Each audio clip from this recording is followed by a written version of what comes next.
Je voudrais qu'on parle des ZFE parce que les députés français ont depuis 18 heures attaqué le sujet des ZFE. Alors, vous savez que la Commission avait finalement annulé les ZFE alors qu'on était parti sur un Fit for 55 avec des zones où effectivement plus que les voitures électriques à terme pourraient entrer dans les agglomérations. Écoutez là-dessus, deux avis évidemment contradictoires. D'abord celui de la ministre de l'écologie Agnès Pannier-Runacher. Les Français les plus précaires sont les premières victimes de la pollution de l'air et nous luttons contre ça.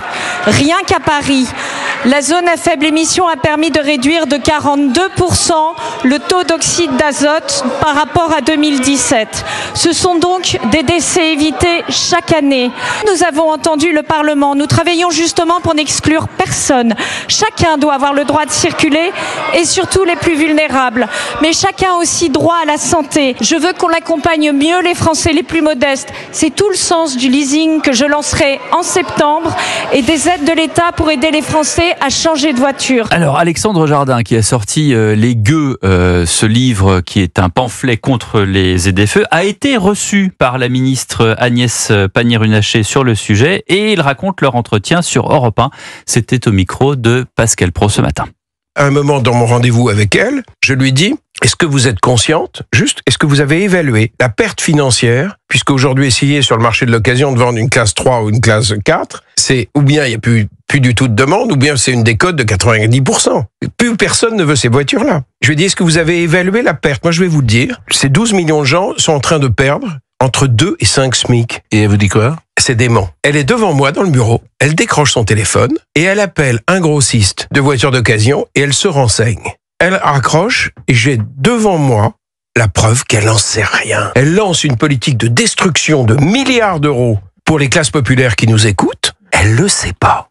Voilà. Elle a aussi dit les moins riches n'ont pas de voiture. Ouais. Voilà, comme ça c'est fait. C'est vraiment Jean-Michel Salvatore. C'est du dogmatisme vert, mais de la pire espèce. Ces gens n'ont rien appris de l'histoire récente. Il faut se souvenir que en 2013, lorsque le gouvernement de l'époque avait voulu imposer une écotaxe, ça s'était traduit par les bonnets rouges.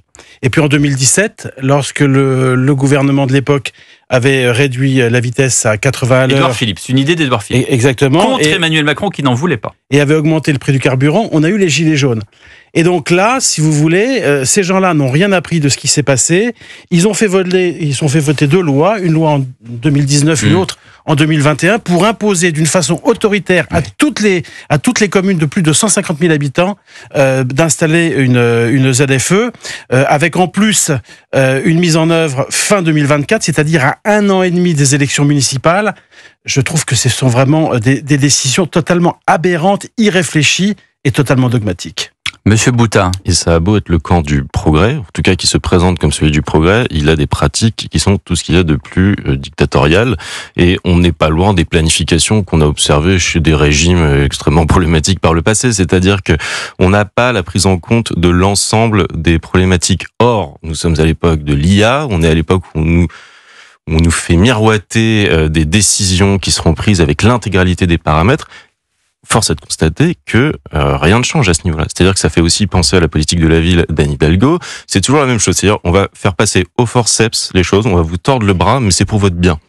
Et derrière, la méconnaissance, l'anecdote d'Alexandre Jardin, elle fait aussi résonance avec ce qu'a dit Agnès Pannier-Runacher, qui répondant également toujours à lui, en disant que quand elle a affirmé que les plus pauvres n'avaient pas de voiture, elle répond que 4,3 millions de personnes n'ont pas de voiture. C'est un chiffre qu'il faudrait regarder un peu plus en finesse, parce qu'il y a sans doute beaucoup d'habitants des villes qui n'ont effectivement pas spécialement besoin d'avoir une voiture, puisque eux, ils sont dans les villes. Mais les plus pauvres, ce sont effectivement ceux qui ont à la fin du mois, qui n'arrivent pas à remplir leur réservoir. Donc encore une fois, c'est la déconnexion la plus totale, et toujours des gouvernements qui veulent faire des coups et qui ne réfléchissent pas sur des politiques globales. Merci beaucoup Jean-Michel Salvatore. Merci mon cher Gilles Boutin.